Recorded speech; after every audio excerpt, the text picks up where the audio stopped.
गेले. सगळे निघून गेले. सगळे गेले. जे स्वतःला शिवसेनेचा वाघ समजत होते, ते सगळे शेपूट घालून निघून गेले. समोरच्यानं काय दाखवलं माहीत नाही, त्यांनी काय बघितलं माहीत नाही. परंतु जे दाखवलं, जे बघितलं, ते बघून सगळे लाळ घोटत तिथे जाऊन बसले.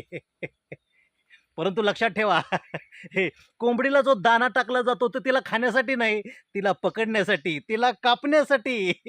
यांना वाटतं तिथे गेल्यावर इज्जत मिळेल. कुठून मिळणार? तिथं आधी सगळे जाऊन बसलेले आहेत.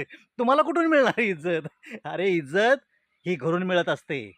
कारण घरची माणसं तुमच्यावर प्रेम करत असतात, त्यांचा विश्वास तुमच्यावर असतो आणि एवढ्याच मोठ्या विश्वासानं तुम्हाला त्याने निवडून दिलेलं असतं रे. निवडून दिलेलं असतं. अरे आपलं बहुमोलाचं मत तुम्हाला दिलेलं असतं.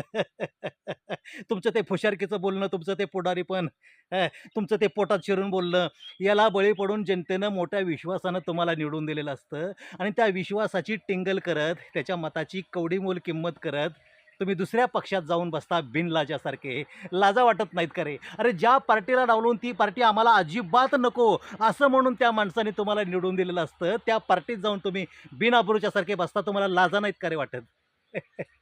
अरे कुठे टांगल्या? अरे स्वतःचा स्वाभिमान कुठे घाण ठेवला तुम्ही?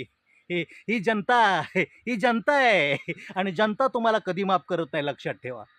लोकांना तुम्हाला मोठ्या विश्वासानं निवडून द्यायचं आणि तुम्ही त्यांची टिंगल करत दुसरीकडे जाऊन बसायचं आणि कारणं काय सांगायची? पक्ष बदलायचा आपण आणि कारणं काय सांगायची? माझी बायको दवाखान्यात ॲडमिट आहे, तिला बघायला आला नाही.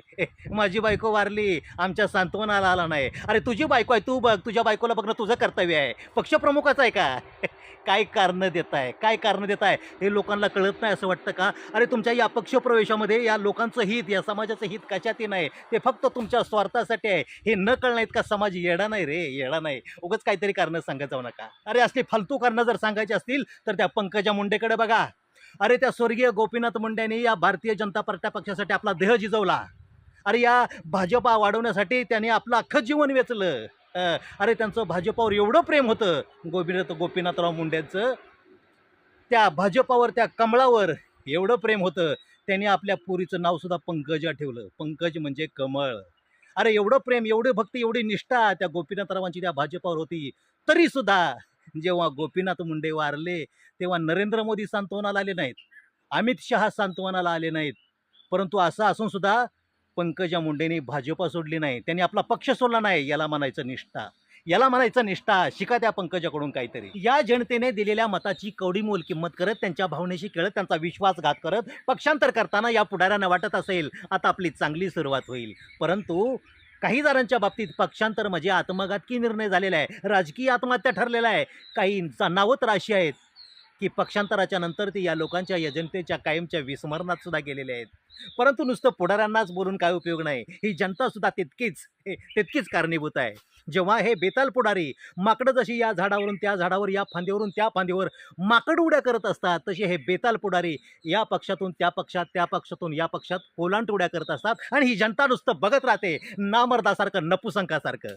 काय करू शकते ही जनता? बोळे आहे, दुबळी आहे. काय करू शकते? काय करू शकत नाही. त्याला सुद्धा एक कारण आहे.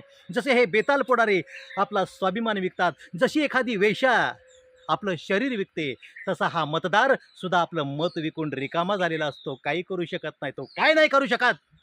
अरे उठा, उचला ती तलवार जी छत्रपती शिवाजी राजांनी काही वर्षांपूर्वी, काही शतकांपूर्वी तुमच्या हातामध्ये दिली होती. उठा, उचला ती बंदूक जी नेताजी सुभाषचंद्र बोसने तुमच्या हातामध्ये दिली होती आणि छटामुंडकी ओढवून टाका बंदुकीच्या गोळीने. असं मी तुम्हाला अजिबात सांगणार नाही, अजिबात बोलणार नाही. कारण मला सुद्धा माहिती आहे आजचा जमाना, आजचा काळ तलवारीचा आणि बंदुकीचा राहिलेला नाही. आजचा काळ एका मताचा आहे, जी डॉक्टर बाबासाहेब आंबेडकरांनी जो मताचा अधिकार तुमच्या आमच्या हातामध्ये दिला आहे, त्याचा तो अधिकार आहे. ते मत, तो मताचा अधिकार या देशाला बदलू शकतो, या देशाचे नेते बदलू शकतो आणि या देशाचं स्वरूपसुद्धा पालटू शकतो. इतकी त्या मताची ताकद आहे. त्या मताचा वापर करा आणि या देशामध्ये बदल करा. कारण ही लोकशाही जर शाबूत ठेवायची असेल, या लोकशाहीचं संरक्षण करायचं असेल, देशाचा कारभार जर नीट करायचा असेल, तर या देशामध्ये, या सरकारमध्ये विरोधी पक्ष जिवंत राहायला पाहिजे. जसं एखादं बिनबापाचं लेकरू उनाड होण्याची शक्यता असते, वाईट मार्गाला जाण्याची शक्यता असते, मनमानी करण्याची शक्यता असते, अगदी तसाच सरकारमध्ये विरोधी पक्ष नसेल तर हे सरकार वाईट मार्गाने जाण्याची शक्यता असते, मनमानी हुकुमशाही येण्याची शक्यता असते. म्हणून विरोधी पक्ष जिवंत राहायला पाहिजे आणि नेमकं हेच या सरकारला नको आहे. म्हणून ते विरोधी पक्ष गिळायला बसलाय, विरोधी पक्ष गिळायला बसलाय. आता माझं बोलणं ऐकून तुमचं माझ्याविषयी एक मत तयार होईल, एक म्हणणं तयार होईल. त्याच्यापूर्वीच मी सांगतो, मी कुठल्या पक्षाचा कार्यकर्ता नाही, मी कुठल्या पक्षाचा मेंबर नाही किंवा मी कुठल्या पक्षाचं समर्थनसुद्धा करत नाही आणि विरोधसुद्धा करत नाही. परंतु लोकशाही शाबूत ठेवण्यासाठी, लोकशाही मजबूत ठेवण्यासाठी विरोधी पक्ष जिवंत राहायला पाहिजे, असं माझं ठाम मत आहे. आता मी जे सांगतोय ते तुम्हाला माहिती नाही असं होणार नाही, किंवा मी जे सांगतोय ते तुम्हाला कळतच नाही असं सुद्धा नाही. परंतु कोणी बोलत नाही, कोणी पुढे होत नाही. कॉक्रोच जनता पार्टीच्या माध्यमातून अभिजित दीपके पुढे आले. शिक्षण व्यवस्था वाचवा, लोकशाही वाचवा असा नारा देऊन त्यांनी आंदोलन केलं. कोण गेलं त्याच्या मागे? अपेक्षितप्रमाणे माणसं त्याच्या मागे गेली नाहीत. कारण आमच्या नेत्याची हुजरीगिरी करण्यातच आम्हाला धन्यता मानते, त्याची मुलं बाळं त्याच्या लेकरांच्या घाणी काढण्यातच आम्हाला धन्यता मानते, गुलामी करण्यातच आम्हाला धन्य मानते. गुलामीची आम्हाला सवय पडलेली आहे, पहिली इंग्रजाची, पुन्हा राजा महाराजांची, पुन्हा भांडवलदाराची, आणि आता ह्या बेताल भ्रष्टाचारी नेत्यांची हुजरीगिरी, त्यांची गुलामी करण्याची आम्हाला सवय पडलेली आहे. आम्ही गुलाम राहणार आहात. हुकुमशाही आली, आम्ही गुलाम राहणार. आमची मुलं गुलाम, आमची नातवंड गुलाम, पिढ्यानं पिढ्या गुलाम राहतील. गुलाम, गुलाम आणि फक्त गुलाम. आता या भ्रष्टाचारी नेत्यापुढं, या बेताल नेत्याकडं आम्ही टाकलाय आमचा स्वाभिमान गहाण, तरीसुद्धा आमच्या तोंडातून बोलवून घेतलं जाईल, वदवून घेतलं जाईल, मेरा भारत महान, मेरा भारत महान.